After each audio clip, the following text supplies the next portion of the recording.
तुला शिकवीन चांगलाच धडा या मालिकेच्या आजच्या भागात आपण पाहणार आहोत. दुर्गी आणि चंची दुधामध्ये विष मिसळतात. मात्र त्यानंतर चंची दुर्गीला विचारत असते की आपण हे सगळं करतोय खरं, मात्र हा डाव आपल्याच अंगलट येणार नाही ना. आणि त्यावर दुर्गी म्हणते की चंची असं काही होणार नाही, तू उगाच काहीतरी बोलू नको, कारण ती मास्तरीण अधिपतीसाठी दूध घेऊन जाणार आहे, त्यामुळे या सगळ्यामध्ये तीच अडकेल. आणि ते ऐकून चंची तर खुशच होते. तितक्यात आजी त्या ठिकाणी येतात. त्या दुर्गीला विचारतात की झाली का गं सगळी तयारी, आणि त्यावर ती सुद्धा खुश होत हो म्हणते आणि आजींना तो दुधाचा ग्लास देते. मात्र आजी म्हणत असतात की हे काय, चांदीच्या ग्लासामध्ये ते दूध ओत. मात्र दुर्गी आणि चंची म्हणत असतात की कशाला आता.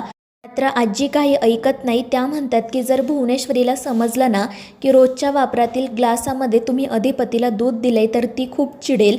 आणि मग ती दुर्गीला सांगते की वरती चांदीची ग्लास आहेत, त्यातील एक ग्लास काढ.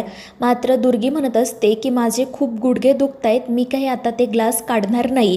आणि त्यामुळे मग आजी चंचीला ते काम करायला सांगते. तर चंची रागातच एक स्टूल घेऊन येते आणि कपाटावर असणारा चांदीच्या ग्लासांचा बॉक्स काढते. मात्र त्यावेळी तिचा तोल जातो आणि ती स्टूलवरून त्या बॉक्स सकट खाली पडते. तिचा धक्का दुर्गीला लागतो आणि दुर्गीच्या हातामध्ये असणारं ते दूधसुद्धा खाली सांडतं. चंची तोंडावर पडते. विष मिसळलेलं दूधसुद्धा जमिनीवर सांडलेलं असतं आणि ते बघून दुर्गी खूप चिडते.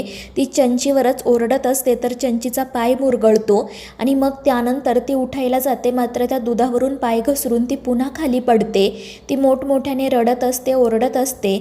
दुर्गी तिच्यावरच ओरडत असते. तर आजीसुद्धा म्हणतात की तुम्हाला दोघींना एकही काम नीट करता येत नाही. आणि मग त्या त्यांना तेथून जायला सांगतात. तर दुर्गी चंचीला कशी बशी तेथून घेऊन जाते. तर दुसरीकडे चारुहास सर भुवनेश्वरीला म्हणत असतात की तू तर काही येथून जाणार नाही, त्यामुळे मलाच जावं लागेल. आणि ते बाहेर जाण्यासाठी निघतात. पण भुवनेश्वरी त्यांना थांबवते.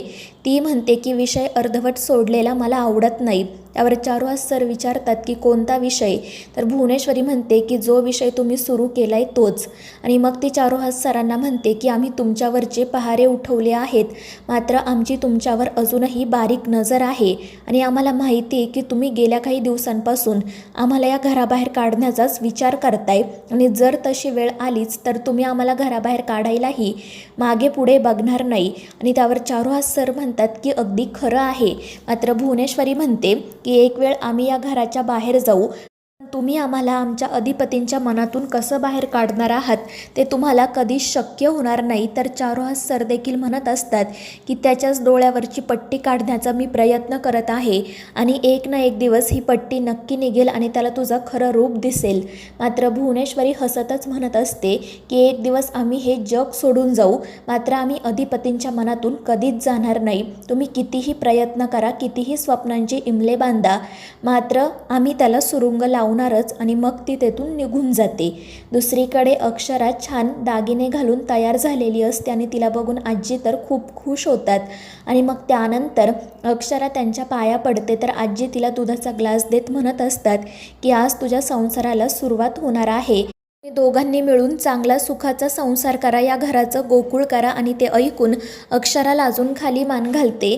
आणि मग त्यानंतर आजी तिला सांगतात की थोडा वेळ तू इथेच थांब, मी आले.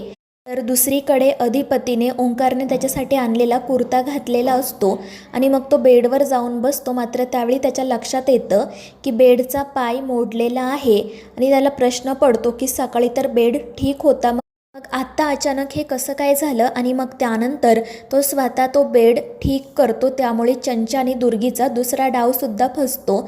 तर दुसरीकडे आजी अक्षराची दृष्ट काढत असतात आणि त्यावेळी अक्षरा त्यांना सांगत असते की आजी, मी या घरची सून आणि अधिपतींची बायको म्हणून सगळ्या जबाबदाऱ्या व्यवस्थितपणे पार पाडेल. आणि त्याचवेळी भुवनेश्वरी त्या ठिकाणी येते आणि ती अक्षराला म्हणते की जर तुम्हाला अधिपतींची बायको आणि या घरची सून म्हणून सगळ्या जबाबदाऱ्या व्यवस्थितपणे पार पाडायच्या असतील तर तुम्हाला तुमच्यातली मास्तरीण या घराच्या बाहेरच ठेवून यावी लागेल. आणि ते ऐकून अक्षराला तर धक्काच बसतो. ती म्हणते की मॅडम, असं का बोलताय तुम्ही.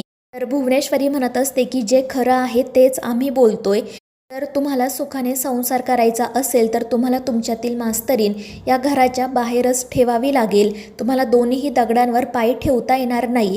मात्र अक्षरा तिला समजावते की मॅडम असं काही नाही आहे, अनेक बायका काम करतात आणि त्यांचं घरसुद्धा व्यवस्थितपणे सांभाळतात, त्यामुळे मी सुद्धा हे नक्कीच करू शकते. माझा संसार आणि माझं काम हे दोन्हीही मी उत्तमरित्या सांभाळून दाखवेल. आणि मग त्यानंतर ती तेथून निघून जाते. तर भुवनेश्वरी म्हणत असते की आता कुठे यांच्या संसाराला सुरुवात झाली आहे. यांना इतक्यात कळणार नाही की संसार करणं किती कठीण आहे ते. त्यामुळे आजी भुवनेश्वरीला विचारतात की तू असं का गं बोललीस. मात्र भुवनेश्वरी म्हणत असते की आई, आम्ही विचार न करता काहीच बोलत नाही, आमच्या डोक्यामध्ये काहीतरी सुरू आहे.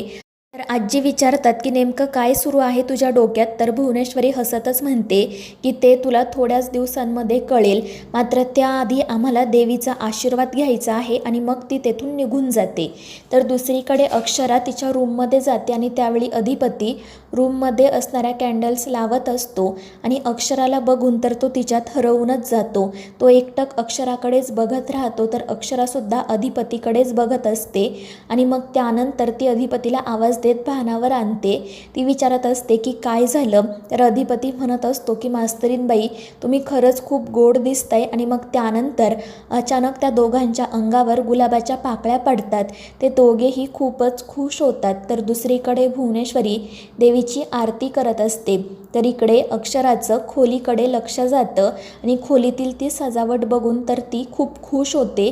ती म्हणते की अधिपती, हे सगळं किती छान आहे, कोणाचं डोकं आहे हे. आणि त्यावर अधिपती तिला सांगतो की हे सगळं ओंकारने आणि शिवानी वहिनींनी केलं आहे आणि आजींनी सुपरविजन केलं आहे.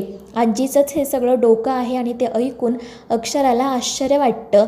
आणि मग त्यानंतर अधिपती अक्षराला विचारतो मास्तरीनबाई, तुम्ही साडी बदलली आहे ना, कारण मगाशी तर वेगळी साडी होती, ही साडीसुद्धा छान आहे, कोणी दिली तुम्हाला. आणि त्यावर अक्षरा सांगते की ही साडी, हा गजरा, दागिने सगळं काही आजींनीच दिलं आहे आणि हा दुधाचा ग्लास घेऊन मला इथे पाठवलं. आणि ते ऐकून अधिपतीला हसू येतं. तो विचारत असतो पण हे सगळं कशासाठी आहे माहिती आहे का तुम्हाला. मात्र त्यावर अक्षरा काही उत्तर न देता दुसरीकडे जाते. तर अधिपती तिच्या जवळ येतो. दुसरीकडे भुवनेश्वरी देवीची पूजा करत असते आणि मग त्यानंतर ती देवीकडे प्रार्थना करत म्हणते की आजपर्यंत आम्ही जे काही केलं त्यात तू आम्हाला यश दिलं, कारण त्यामागे आमचा काहीच स्वार्थ नव्हता. आम्ही जे काही केलं ते या घराच्या भल्यासाठी केलं, आमच्या अधिपतींसाठी केलं. आणि आत्तासुद्धा आम्ही असाच एक निर्णय घेतला आहे, त्यात तू आम्हाला साथ दे, आम्हाला यश दे, कारण हे सगळं आम्ही आमच्या अधिपतींसाठीच करत आहोत. जशी तुझी आमच्यावर कृपा आहे तशीच आमच्या अधिपतींवर सुद्धा राहू दे. आणि मग त्यानंतर ती तेथून निघून जाते. तर दुसरीकडे अक्षरा आणि अधिपती छान डान्स करत असतात आणि मग त्यानंतर अधिपती अक्षराला गुलाबाचं फूल देऊन प्रपोज करतो. त्यामुळे अक्षरा खूप खुश होते. तर मित्रांनो, या मालिकेच्या पुढील भागांच्या अपडेट्ससाठी आपल्या चॅनेलला सबस्क्राईब करा.